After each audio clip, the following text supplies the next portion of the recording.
Hey, what is going on, CoD Familia? It is your boy BN, aka Mr. Kingdom Builder, and I have a fantastic episode for you today.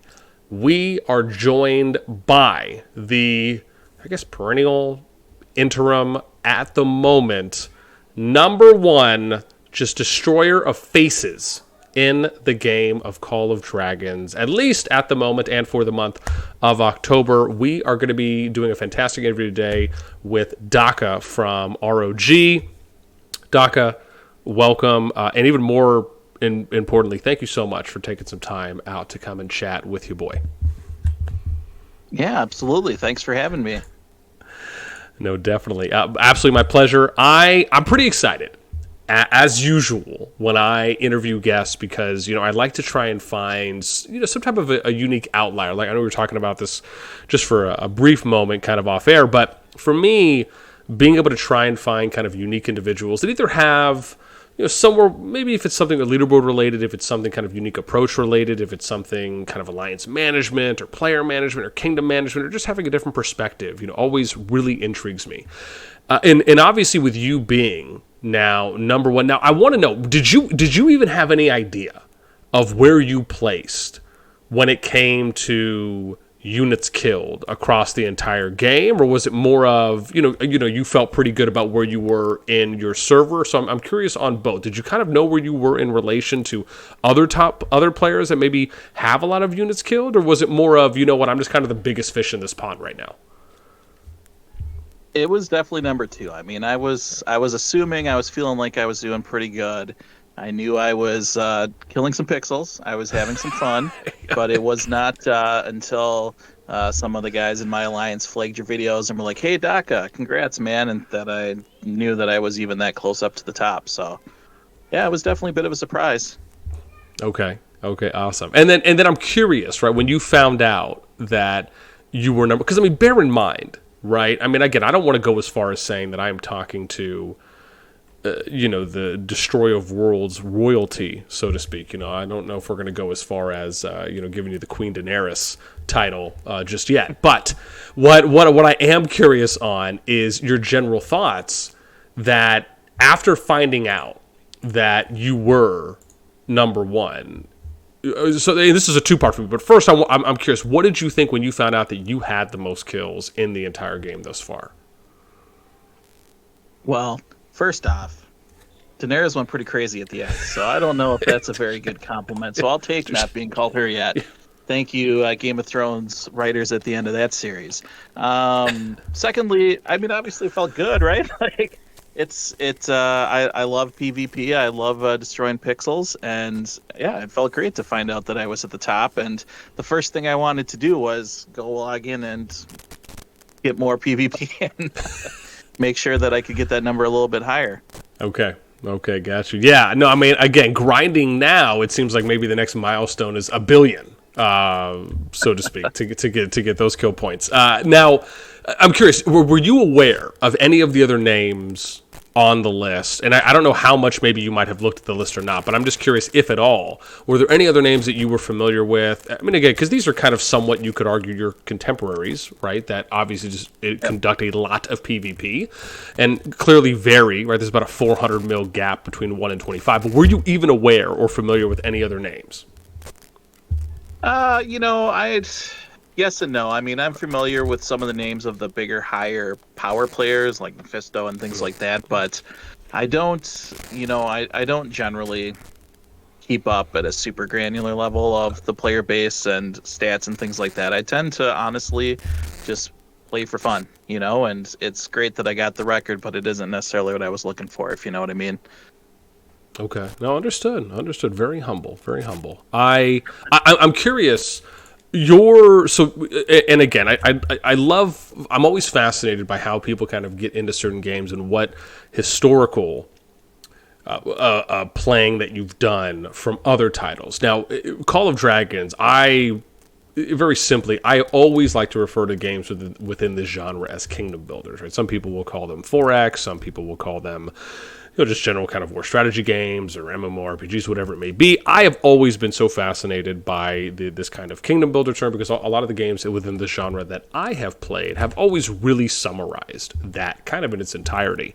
Though I'm curious, what games, if at all, before Call of Dragons, whether it's a Rise of Kingdoms, an Infinity Kingdom, State of Survival, anything around. Are there any other games within the genre that you've played prior to Call of Dragons? Yeah. My gateway into these type of games was Conquest and Chaos. I don't know if you can tell from my name or not, but I'm a big Warhammer 40K guy. Okay. That was Warhammer Fantasy, but yeah, I mean, I played that game for several years. It started me up with my KDLO group of gaming friends, and we played that one. I mean, it's still going, but it's pretty archaic at this point, and we moved from there to Lord of the Rings Rise to War, played that for a couple of years, and then once we found this one, I forgot those other ones, left them in the dust, and moved exclusively over to here. I, by far and large, enjoying this one the most out of all of those. So interesting. Okay. Now you mentioned well, so two things there. Obviously, one, you mentioned playing LOTR Rise to War. You also mentioned that you played in a group. Now I'm curious on the Lord of the Rings Rise to War because that is a little bit more resembling of a traditional kingdom builder. However, they do season resets in that game. Now, obviously, some things have changed because I did play during beta and for a little bit on global. How long did you play that game for? And were you there early in beta or even alpha? Yeah, I got there right away in alpha, and I played up until probably 9 months ago. Okay. When I just kind of cut it off cold turkey, so I had a decent run. Okay. Now, in that game, I know it's kind of more point to point when you're attacking. Now, very similar to Infinity Kingdom, who is basically like that. There's not an open field mechanic like you would usually see in something like a Rock or a CoD, as we have it now, and a few other titles that implement that system. I'm curious, obviously, with it being more on the PvP side, was that something that was appealing to you coming over, or that even just kind of entranced you in CoD, or did you? And let me ask, even before that, were you aware of open field combat prior to coming over to CoD? And if so, was that a big selling point for you coming over, or did you just find out about that when you found out about CoD and you're like, oh my gosh, this is a rabbit out of the hat, never seen anything like this, had no idea it existed? Like, where were you on that? I was very loosely familiar with it, but I'd never really tried it. And yeah, it was instantly falling in love. I mean, I'd played some 40K games and things like that on the PC that had somewhat similar mechanics, and I knew I would like it. And as far as, Lord of the Rings, things like that, I mean, yeah, I love PvP. I don't join these games to play Farmville, and that's really my only appeal, besides obviously the player base and communities and getting to know people and having a social platform and aspect of the game. It's really about the carnage and the PvP. So my only real beef with Lord of the Rings, I thought it was well done, I liked it. My only real beef with that is that if you got a late start in the season, it was real tough to recover in that one if you were not active for a couple days at the start. So, and with my schedule, couldn't always happen that way. So, Gotcha. Now, if you don't mind me asking, obviously with your power, you clearly have a budget, right? Financial availability to spend on the game. I'm always fascinated as well by the reasoning for why people like to spend. Sometimes I'll hear that, people just want to be number one, or they just want to be in a position to always fight and support their alliance, or it's just something that I enjoy during the pastime. I just have the ability to do it, so it's something that gives me pleasure. Or I like to do it because I want to help out my alliance mates. I like sending people resources, kind of helping out the group. And again, not that you have to necessarily answer, but I'm curious. I like to kind of ask that in a general sense. What for you is a reason, or even if there's multiple reasons on why you enjoy the investment? Yeah, well, I mean, first and foremost, obviously, it's nice to be able to see everyday people thanking you for chests and things like that, and being able to help out the alliance and get some resources across the board. I'm not looking to be quote unquote unhittable or things like that. Yeah. In my situation for the first two seasons, a big part of the reason that I was able to get such a high score in merits and killing units was because we were in a very small minority. It was basically a power block alliance against us, and there's a handful of us that didn't join up and fought, and so we had a plethora of targets and opportunity for kills, if you want to put it like that. Yeah. And for me, obviously I have the budget, and my most common reason for buying troops outside of like a strongest lord event is because I was out of troops. So Gotcha. when I was out of troops, I'd buy more so I could PvP longer. And then they'd heal up and I'd be good. But if I got into another big fight and hospital was full again, well, time to buy more troops so I can keep fighting. So that was my major motivating component for getting to this size. Okay. Okay. Awesome. Now you said something there on the healing aspect, kind of versus the buying troop aspect. Though again, you focus a little bit more on talking about kind of more of necessity of having to buy troops, and this is something that obviously is a big contentious point, it feels like, with those that are kind of more in that low to high spender category, where the value of what the previous healing system was versus now in the elixir system. I'm curious to get your thoughts there on, did you enjoy the previous system more than the current elixir system? And then on top of that, it almost seems, and again, from what I've heard from others, is that there is just more general value in buying troops compared to investing more in kind of max RSS healing, for example, where for someone who's spending, it might be more valuable than investing in free healing compared to just training troops. So I'm curious, what were your thoughts on the previous system versus the system now? And then secondly, do you just completely outweigh buying troops versus anything else? I guess based on kind of where you're at, and maybe some of the contemporaries. Sure. Well, the old system, me personally, I was not a very big fan of it. I definitely prefer the new elixir system over what they had before.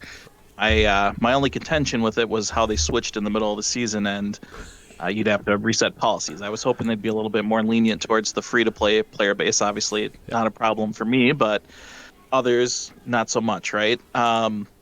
But I think that being able to heal up to 2 million units for free is the way to go. So again, like I just make sure I take advantage of that. If I'm not healing troops, I feel like that's just a waste of a free resource that the game is giving you. So that's something that I try to do when balancing my PvP, is ensuring that I've always got at least a day worth of healing inside of my hospital. And if not, time to go out and pick a fight, even if I lose, because it's still hurting my enemy and not hurting me, if that makes sense.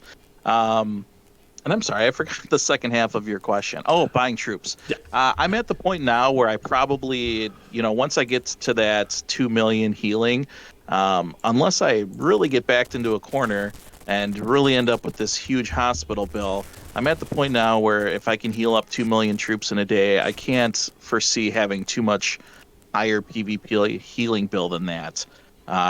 They do a good job with the stamina system, where unless you're just losing hard March after March after March, that's a lot of PvP to put that many troops in the hospital and heal 2 million a day and still not be able to keep up, Yeah. So. Gotcha. Okay. No. I again can.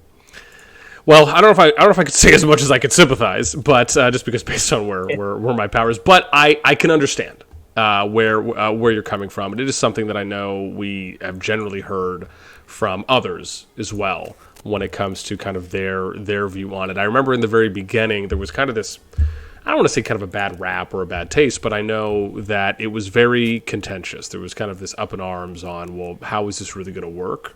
And I think like with a lot of things that are newly introduced into a field, especially with something I'm sure as potentially kind of hot buttonish as healing, I'm sure that was always a worry from however many people it may have been in the beginning. So nice to hear though that you favor the current system, at least compared to the previous. I do, yeah. And I honestly think even free-to-play players, if you max out your policies towards the free elixir, you can still get a very healthy amount of healing, and you can reserve those hard-fought resources for building and advancing in tech as opposed to healing, you know? Yeah. No. With you completely there. Now, just looking at some of your stats right now, you do have almost 120 million units healed. Too bad it doesn't tell us how many like troops people have trained to an extent that obviously would be absolutely fantastic, more personal. But one of the things you also have is you definitely have done over 1 billion RSS that you've provided. Now again, did you see my top 25 Oprah video that I did where I showed off who the top 25 players were that have provided the most RSS assistance in the game? I did, yeah. Okay, I want to get your thoughts. What do you think? I'm curious what you think on that. I think it's great. I mean, honestly, I wish the game would let us share mana, because there's a lot of times I wish I could help people out with that. But yeah, the packs, especially if for people that are, dolphins or whales or whatever, the game gives you so much more resources than you could ever spend. So I think it's great to be able to give back, and I wish that the cap was lower or higher, I guess I should say, as far as how much can be donated in a week. I actually feel kind of shameful about my number after watching that video. I was like, I need to get out there and get more resources. So I need to stop giving just wood and give out more stuff. So yeah, you're like, man, Goodwill's making me look bad right now. Yeah, exactly. Understood. Yeah, I mean, it was pretty nuts when I thought to do the video, and it was funny. I had you on the list when I was compiling everything, and I thought to myself, okay, like around the 1 or 2 billion, this has to be like when I was starting to put it together. Those are the numbers I had in the beginning. It was like 1, 2 billion, maybe a 3 billion here and there, and to see the numbers get as high as they did, it was shocking to me. Regardless of how I feel about it on either side of the fence, it's just when I had you and I had a lot of others there, people that I knew and that I do know, and then just to see them slowly getting pushed down off the list because I'm just finding higher numbers, and then obviously seeing where it ended up, with however many people over 5, 6, 7 bill, having 6 people over 10 bill, Preya from EIS at the it was bananas to me.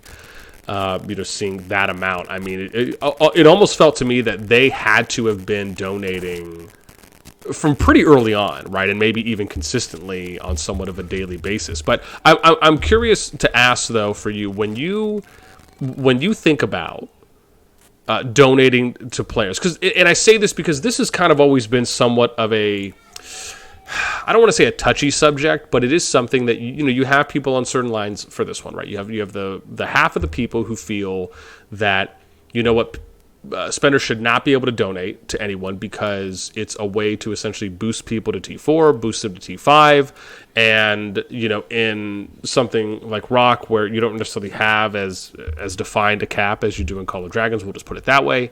It's one of those things where you could basically have spenders that just fund other spenders, or even if they're low mid or even some free to play, right, just getting to T5 and they're basically just spending to build an army. And again, people can do what they want with their money. It's their choice. Again, if you have the budget, no one should tell you what you should do with your own finances, especially if you're in a position to do so. But because of this, you kind of have this one side of the fence versus the other, where some people are in favor of it, some people are just not in favor of it. Now, I guess my question to you is, when it comes to that, clearly you've just mentioned that you wish the cap was a little bit higher so you could help people out more. Is it? And again, I guess it's generally difficult to try and say, well, hey, look, I just want to help this person out in general, to just give them some resources that they need. I guess for you, is it more of, what, I'd love to be able to help out my alliance members more as a way for them to heal, as a way for them to maybe get to a higher tier? I guess I'm curious on where the thinking lies. Is there a line that maybe is too far, or for you, is it more of, what, I'm able to do this and I would love to do it, regardless of whatever goal this individual or I may have for them. It's just more of, I'm in this position, I'd love to be able to do it to help out. Sure. Well, couple parts to it, really. I mean, I'm going to go back to the game that I wasn't a huge fan of, but Conquest and Chaos. Towards the last of the time that I started playing there, they had a complete resource healing system, and eventually they made it so free to play friendly that you had so many healing speeds that if you had unlimited resources, you could basically be in the fight unlimited. And as the king of wanting to kill pixels, I'm a fan of that. So happy to hear you speaking about yourself in the third person. Please continue. Yeah. Especially with there being stamina locks and everything else, right? Like, we're not going to see people rallying 300 million players, right, or 250 million players when you've got so many troops. At the end of the day, like, you can only really contribute offensively as long as stamina permits. Now, 3 years down the road, if there's 50 more heroes and they're all maxed, maybe it's a different conversation than in today's environment. But right now, even if I gave somebody 5 billion of every single resource as a free-to-play person, they're not going to have the speeds to unlock T5s. They're not going to have the speeds to get all the writs completed. So, and even if I help them heal, if they're putting T4s back out into the battlefield when there's a lot of T5 players, I'm just giving them a chance to play and help out the Alliance more, right? They're not going to, by themselves, change the course of battle, but working as a team, maybe we can, right? So for me, I think it's great being able to donate as much as you can, especially with that, the stamina of your commanders being a mitigating factor from allowing it to get out of hand. And if that allows somebody to not have to fall back into Gate 1 zone so that they can farm safely and they can stay out in Zone 3 and help us fight and have more PvP and play, I'm all for it. Okay. Which is why I wish I could donate mana. Because those devs, somehow they always think of those things, where we can donate all the resources we want, but people are either going to have to farm all day for mana or buy it. So, no, you're. I mean, again, I will say, I will say, good answer on that. It is, for me, it's a delight to be able to, kind of get into the mind, right, and the reasoning, and whether it's a justification or if it's, hey, this is why I like to do something, and this is where I get the enjoyment or I see value in being able to do it. And I always like being able to ask players that are in certain positions that even I may not be in, because I think when it comes to the community hearing that, right, it's always something that can at least allow for them to get a different perspective outside of their own.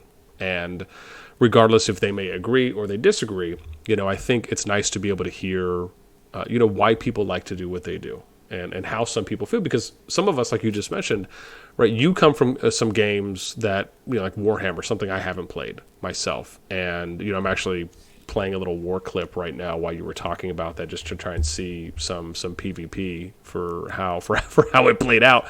But no, it's great. I definitely appreciate the explanation. Let me segue for you now. And I'm curious when it comes to the current state of PvP in Call of Dragons. I think some of the things that really attracted me to COD were, 1, the open field, 2, the flying units, 3, the on-field artifact skill usages that you could do for timings, and then the on-field support structures that you can build, right? The keeps, the barricades, etc. I think those 4 things really set a core foundation for the PvP, and I like to believe building blocks in some areas to where we can maybe expand on more. I'm curious for your thoughts on, again, you mentioned the open field, being a little familiar already with it, coming over to Call of Dragons, enjoying that a little bit more than some of the previous titles you've played. I'm curious for your thoughts on those 4 things, along with anything else that you really love about the PvP in COD, and then I definitely want to get to some of your thoughts on other things too, but maybe let's start there. Sure. Well, I love it. I don't know what else to say.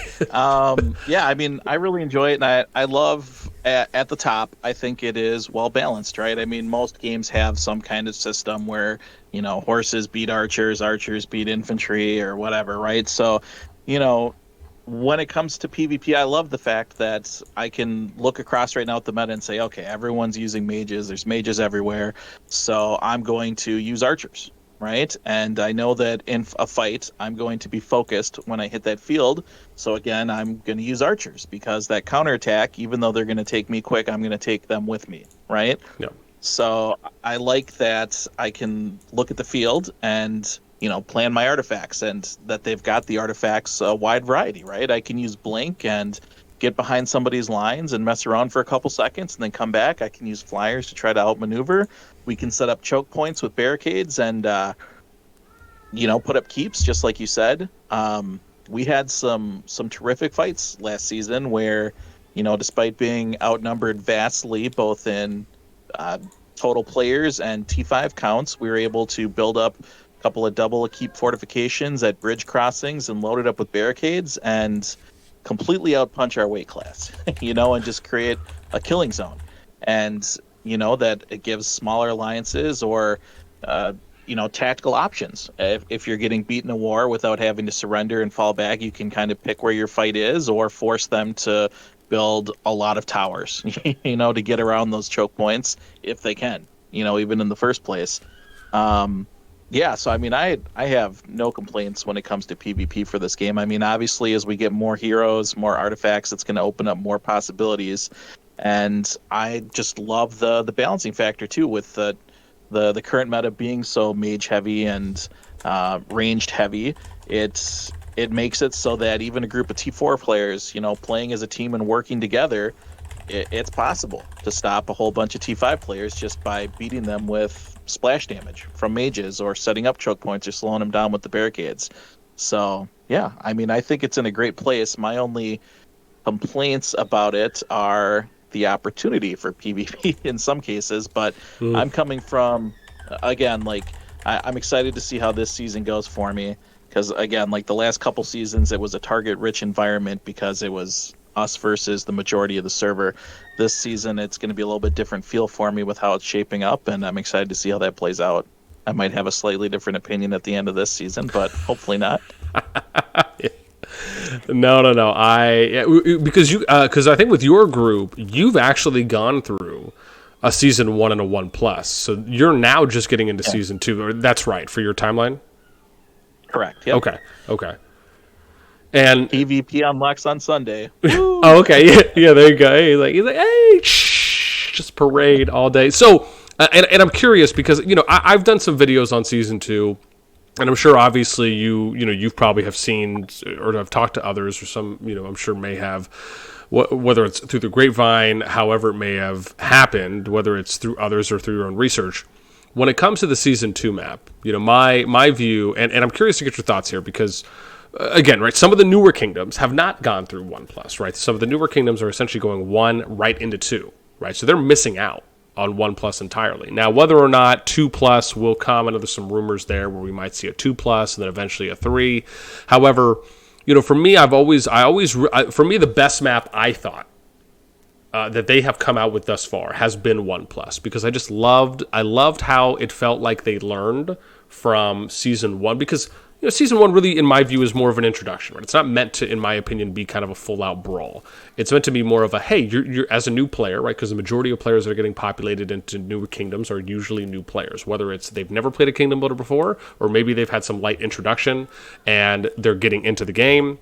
And it really should be one of those situations. And this is basically pretty evident with how they've made adjustments, right? Because before, in the very beginning, and I'm curious, when you played, did you play during beta prior to Kingdom 31 before that, or no?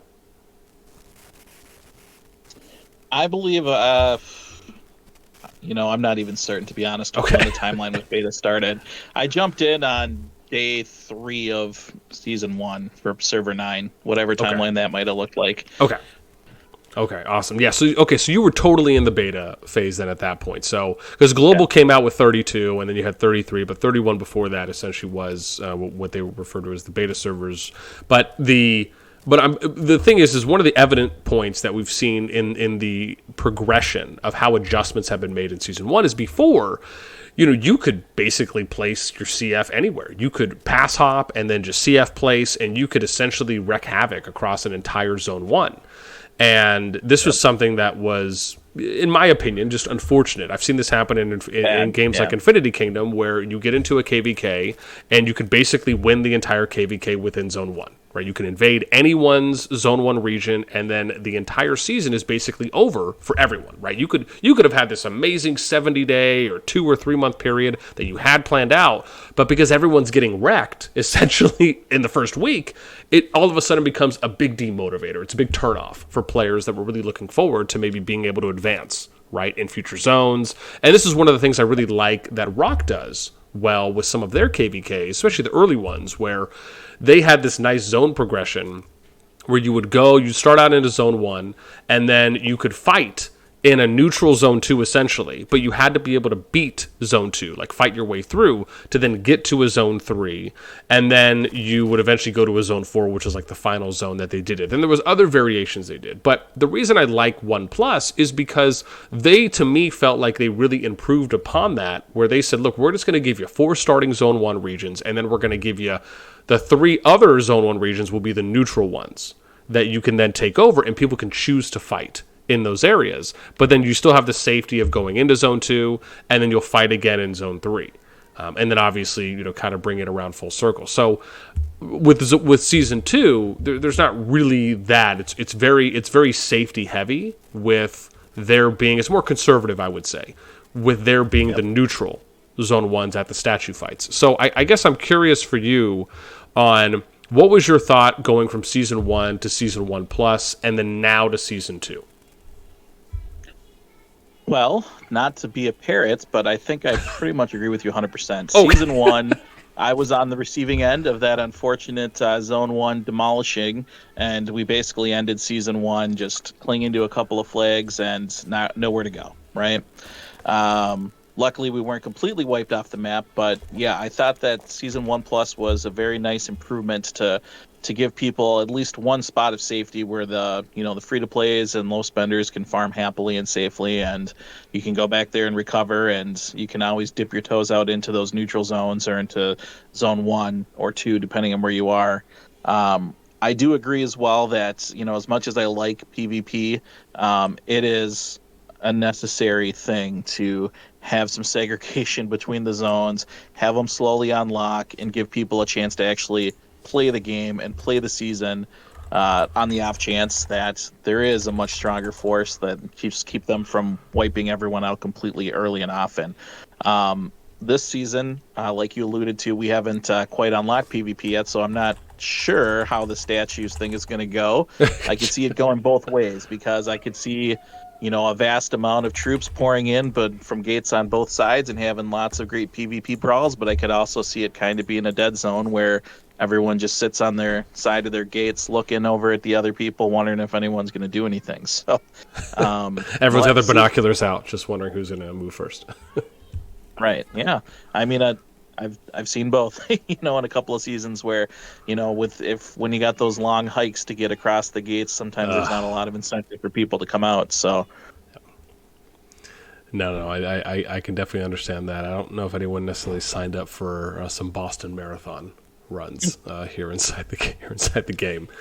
So I'm curious with where you guys are then in Season 2, and I want to point out, I guess before I even get there, very refreshing to hear that from you, and when I say you, I really mean it more in a way that, because again, I love being able to talk to as many different players as I can, and usually at a variety or a diverse level of whether it's kind of free to play, ranging all the way up to what we would consider just to be a high or heavy spender.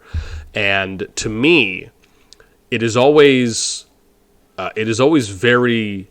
And I guess I'll just, for lack of better words, it is very refreshing to hear from players like yourself that have financial flexibility and freedom in the game, but you also have what I almost consider to be a rational and realistic expectation and approach to the game. That it can't just be Hunger Games all day long, 24/7 like 7-Eleven. There has to be some level of moderation, or as you said, segregation.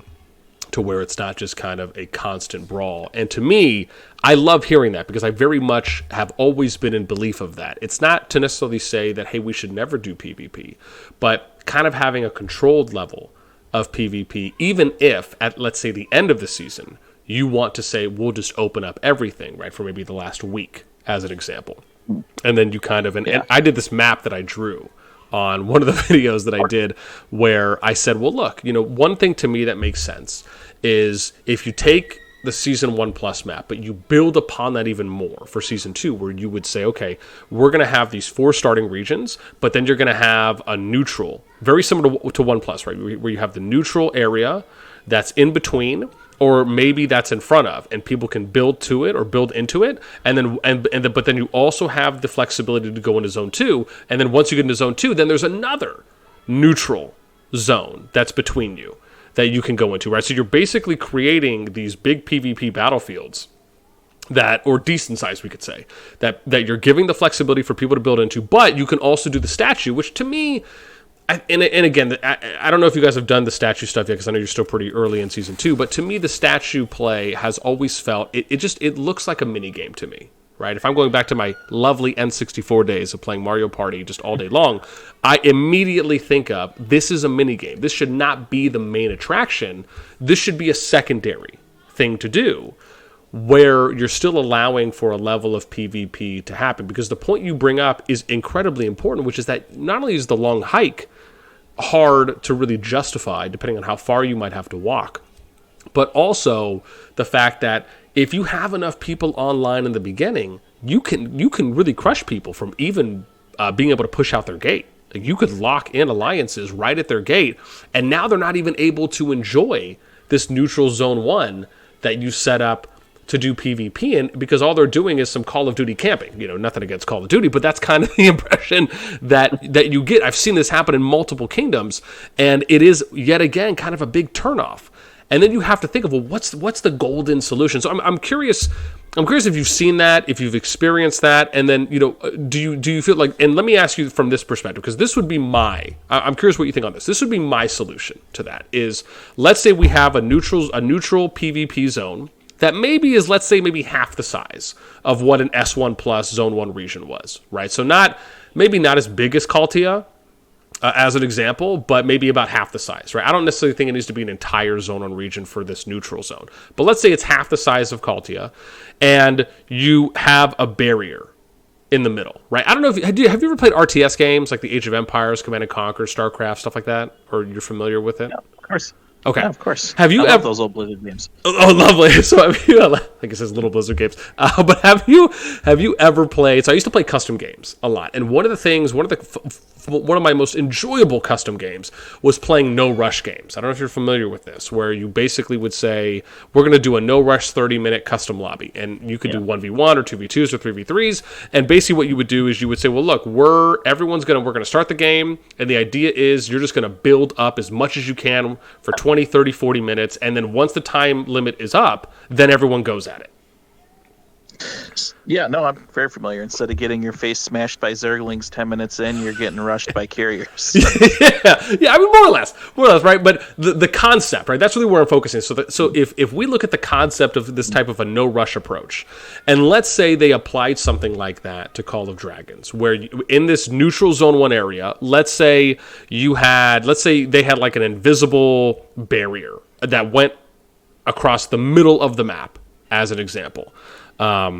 And just no one could cross like over a half line. And let's say that only lasted 24 hours as an example, because you probably wouldn't want it to go too long. That could even be more of a turn off. But let's just say in this example, it lasted a day. And this is just one idea, but it lasted a day. It gave alliances enough time to at least build out for a day's worth of flags, so they don't feel like they're getting stuck or just camped in their pass spawn, if you will. And then they're also able to get some players out there. And this could be something that, in my view, would allow for fights to be more sustainable and to really get more out of it. So I'm curious, what do you think about something like that? Or do you even have your own idea on something that you think, when it comes to the neutral zone PvPs, that could elicit more sustained PvP to get more out of it? Well, I mean, the only idea I have is not original at all. It's just time, right? Like Okay. the longer these games go, the farther the seasons go, the more and more people have T5s and everything kind of balances itself out. But in the early years of a game, when there is such a large discrepancy in, size and power of the player base, yeah, it's a real problem, like you're alluding to. Um, and yeah, I mean, I've seen both over the 2 seasons that I've played. I've had a couple times where we march out and immediately a stronger force just cuts us off right at the gate, and it's hard to get things going. And we've had the ones where we're able to build out, 6, 7, 8, 9, 10 towers and kind of meet in the middle and build up some barricades and build up some keeps and form that defensive line and kind of dig in and force it to be a long fight to kick us out. And it's going to be a surprise for me to say this, but I enjoyed the ones where we got some towers going and made them earn kicking us out of the zone. That's a hot take. Fun. Be careful. So, yeah, yeah. So I mean, I don't unfortunately have a better idea than that, and yeah, I mean that sounds intriguing. I definitely don't. I mean, I'm 50-50, right? Like I love the thought of guaranteeing that everyone gets to build more, but part of me also cries just a little tear on the inside that I would have to stand in this invisible line and look over at all those beautiful pixels I could be killing and not be able to. So yeah, and it's interesting you say that, right? Because for me, I kind of view it as the want versus need, right? Are you looking for a short, like, are you tunnel visioning and looking at a short-term view of what you want, or are you able to see what the need is for the long term, right? Because basically, you're weighing at this moment a short amount of PvP that you're going to get out of it, or you have a higher percentage chance of getting a lot more PvP for a lot longer. Which really, if you think about it, at the end of the day, is really what anyone who has basically reached T5 or max account or max T4 wants. Like, there's really nothing else to do from kind of an account progression or development standpoint. The really only thing left for you is to go and enjoy some PvP. But then it becomes, do I sacrifice being able to have longer, more sustained, drawn out PvP that could last for a few weeks, or am I okay with just camping the pass for 24, 48 hours and now no one's going to come out anymore and I was only able to enjoy maybe 8 or 10 hours of PvP? And see, therein lies in my opinion, one of the fundamental issues with these kind of games is that, whales and stronger players tend to gravitate towards each other and try to build up super alliances. And then a lot of free-to-plays or smaller players tend to flock over there, whether it's, protection or just staying out of their way. And it creates the lopsided power base in the first place, right? Like, ideally, in a perfect world, I'd rather just see 4, 5, 6 same strength alliances squaring off fairly against each other, and there wouldn't need to be restrictions because it's a fair fight across the board. But that is a different conversation. Oh, gosh, no, listen, you're going to need to stop talking, my friend. We're going to become pen pals probably sooner than you might think. That is, oh gosh, you are singing music to my ears when I hear something like that. It is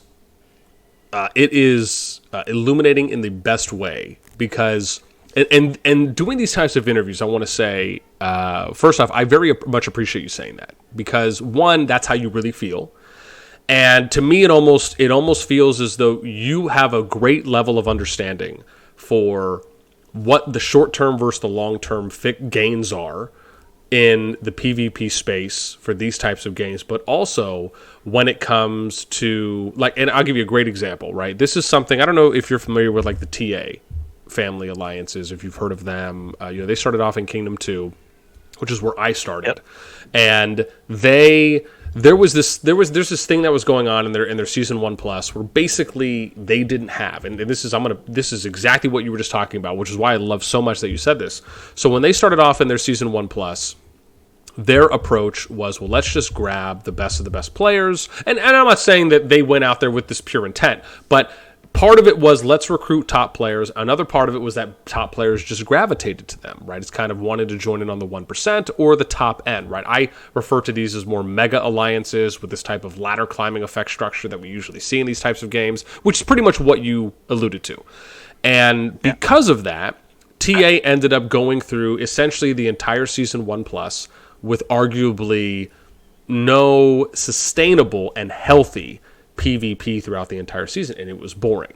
And it was basically a point where they had the two strongest alliances and the number 3, 4, and 5, etc., right, alliances down the road just didn't want to fight because they understood that, well, sure, we could fight, but there's not really any type of light, if you will, to put it simply, at the end of the tunnel that would give them this feeling, this hope, if you will, that, you know what, hey, we could probably win this or we could do something here.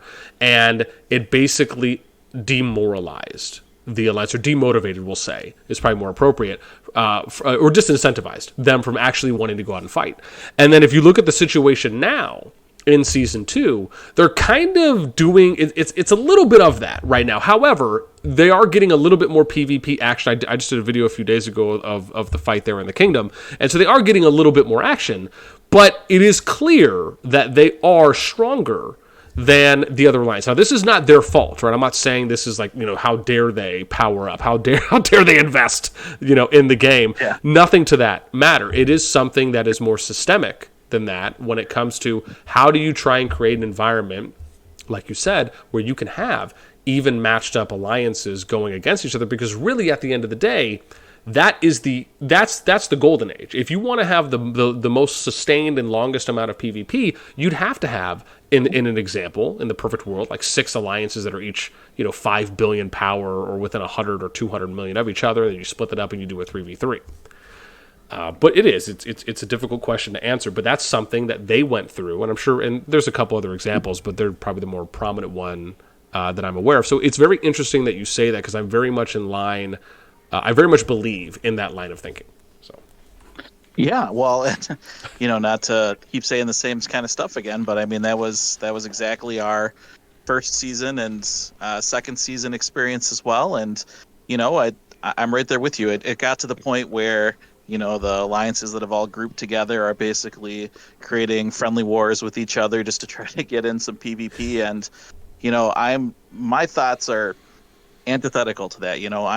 I don't want to be part of the Super Alliance. I want to be part of the underdogs, and I want to be part of a more balanced fight. And I like having opportunity around every single corner for PvP or for, another fight. So, and, there's a lot of people out there that share the same type of interest in the way that they have fun.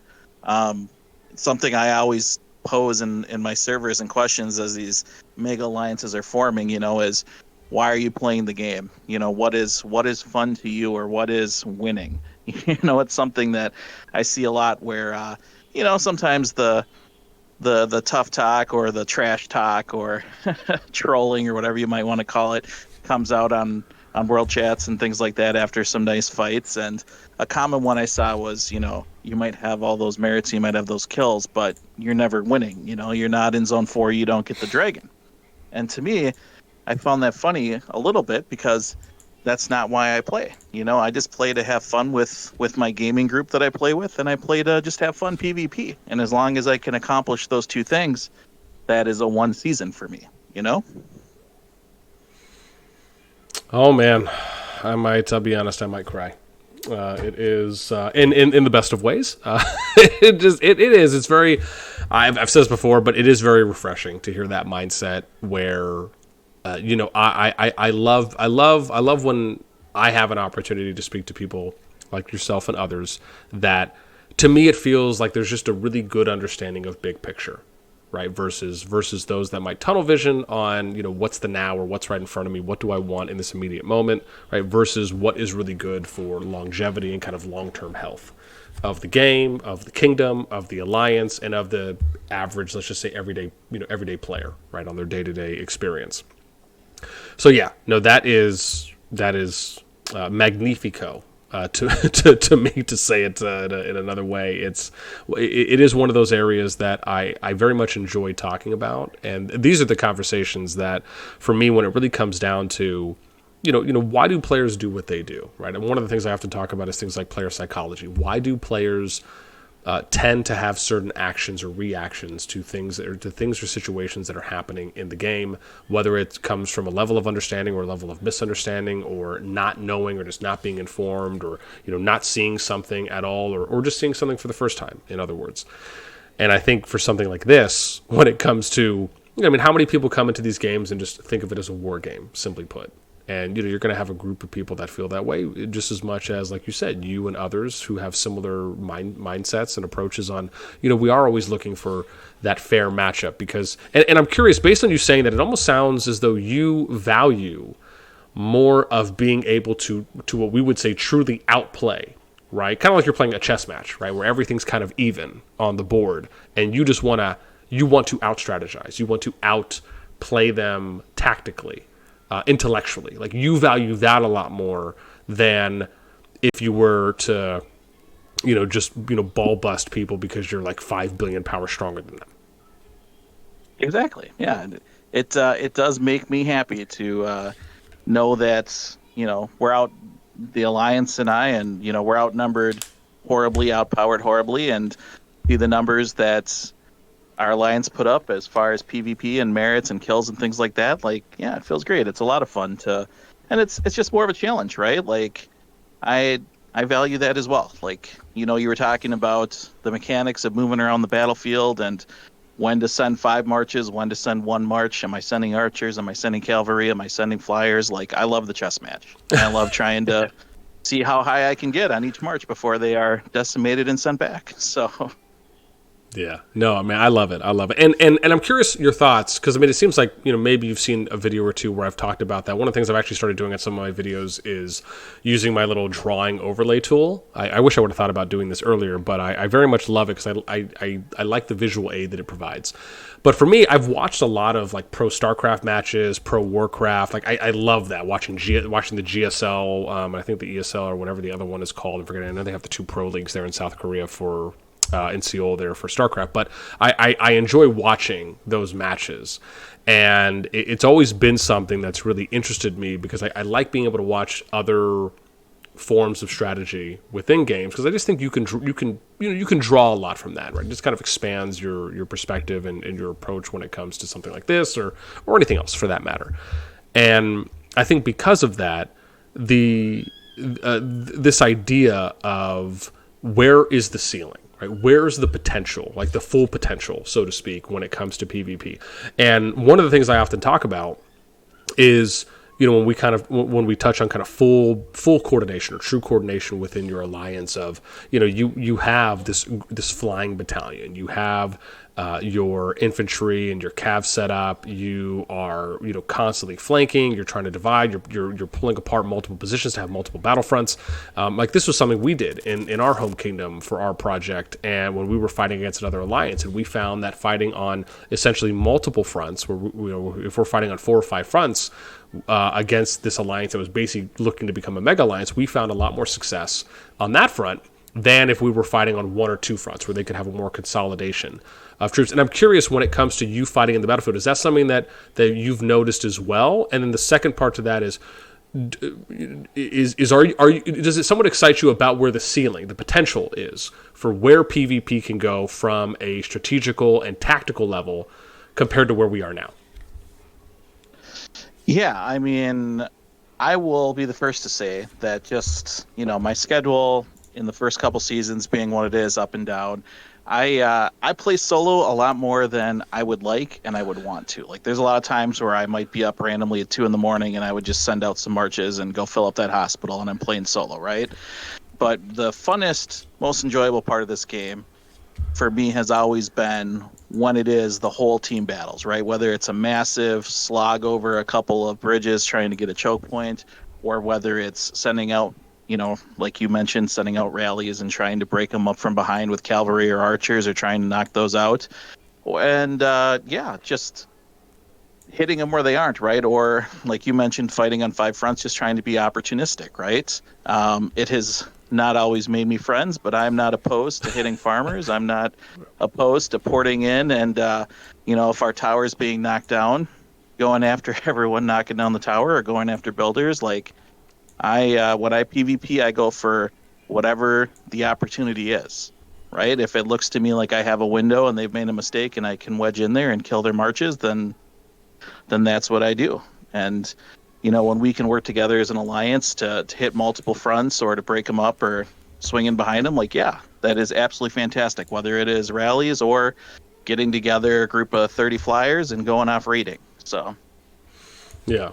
No, and I'll say this, right? I'm very much. I very much love that because to me, my view very simply is I do align very much there. Where if you're in a war zone, to me anything goes, right? Like you shouldn't be farming in a war zone and then all of a sudden get upset because someone attacks your march when it's an active war zone, right? It's not like you're in the safety of your zone one, right? For people that have actually gone out there and fight, it's anything goes. Is in. I don't know if others view it that way, or if that might just be too simple of a term. But I very much am aligned there. Now I know we're getting a little bit closer to the end. However, what I really would love to hit you with, as maybe my last two questions for you, is one: what are some opportunities or areas of improvement that you feel are currently there in the game, whether it's adjustments or changes for things that currently exist, and maybe the second part to that is what are some things you'd like to see added in the game? Sure. Well, I mean, we spent a lot of time talking about it, and I don't know if there is a perfect solution. I hate to be the guy that brings up a negative and doesn't necessarily have a solution, but I think just server balancing in general, and we talked a lot about it. I mean, it's hard to dictate what players are going to do, and it's hard to force players to do something, right? But I look at like Roots of War, which is a fun little mini game, right? And they do their best to balance it out, and we've had one lopsided one, but for the most part, they're usually fairly close in the matchmaking, and those are fun, right? And it's like an hour-long mini game. I would love to see more of those types of things, right? Like, I enjoy these types of games, and I know that the low-hanging fruit for devs is to, let's make more gear, let's make more heroes, and let's make that be the main new content, right? I appreciate that these guys have made new maps every single season, but more actual, truly new content would be something that I would find pretty unique, and I think it would keep a lot of players around long-term. The more, mini games and things like that. Even if it was like a King of the Hill type scenario or something on the map where, alliances could go in and fight for 24 hours over something, or just random things like that, or like NPC army uprisings. Like I've seen a million suggestions over these type of games from player bases of things that devs could do to create more interaction. And honestly, there's a lot of great ideas out there, but I'm sure it's easier to think them up than to program them. So Got you, for sure. Okay, and then how about some things that exist in the game that maybe you would like to see? I guess, for example, like if I had to get your one of your last thoughts here on maybe a little bit more of a hotter topic, what are your thoughts on war pets? Right? Have you been more generally enjoying, a little bit more contentious on them? Have you really invested, not invested too much? What are your general thoughts there?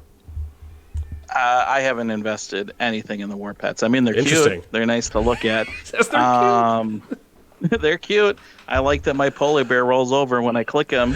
No, I mean, yeah, Now, let me ask: Is it a waiting and see thing? About war pets, they got to get away from such a strong lottery system on the skills. Like, okay. I don't hate what they're doing with it in the sense that I think it's another layer of strategy. I like that you have something to work towards as far as trying to match up the perfect skills and triggers with your heroes and their abilities and skills. All that is fine, but it's such a heavy RNG process right now, and I feel like it's really only geared like to be super successful towards, high spenders, and there's just not enough appeal or reward to me in that for like me personally to go for it. So I've got my guys to legendary because I had enough potions, but that's about the extent of what I've invested in them. Okay. That's interesting because obviously with you being, one of the top players or one of the strongest players in the game, along with having as many kills as you do, to say that you really haven't invested in pets yet. I mean, I think that's kind of pretty telling. I mean, I've spoken about this as well, where I really haven't done anything too much because my view is like I just kind of view it as not a priority compared to maxing out buildings, getting my tech, getting closer to T5, getting higher VIP levels. I mean, there's just other things that I almost feel are more important at the moment compared to investing into pets, and then also to see if they make changes without having to invest into, like you said, what feels to be kind of a lottery or heavy RNG system when it comes to skills. So no, it's very interesting. I appreciate you being candid. One of my favorite lines from what's that movie, Divergent? I appreciate your candor. There in that. Last thing I'm going to hit you with is I want to give a shout out real quick.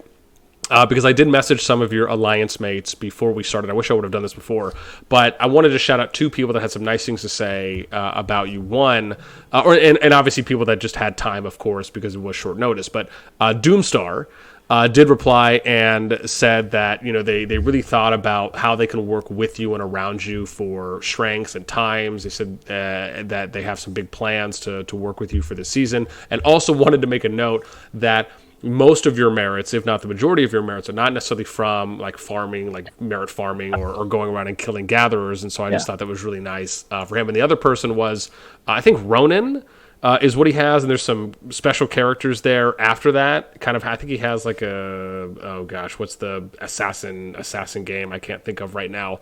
But he had said, he's like, Dakka is the craziest, most formidable warrior. He rushes alone at the entire army. World backs away. Dakka's terror for others, just not for us. So I thought that was nice. Last thing I'll give you, because again I've enjoyed this so much. I really appreciate you taking the time.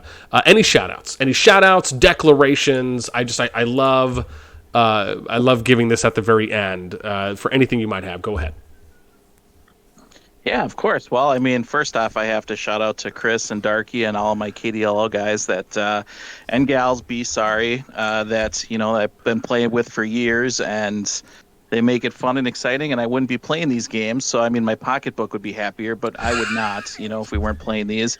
And then Doom and the rest of the Ronin right now from our merges, and I just have fun every single day playing with those guys, and I appreciate it. And going back to season 1, Soju, if you're listening, I hope we meet on the battlefield again, and I'm excited to see who comes out on top next time we get to fight. So, and thank you for taking some time to interview me today. So I appreciate that too.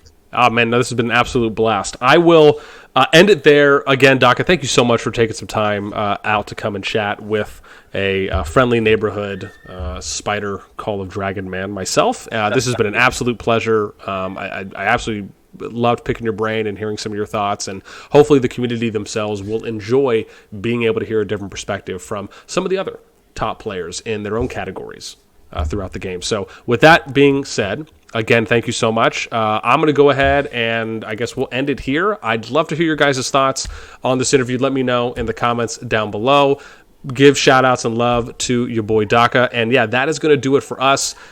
Always remember, until next time, we will catch you later.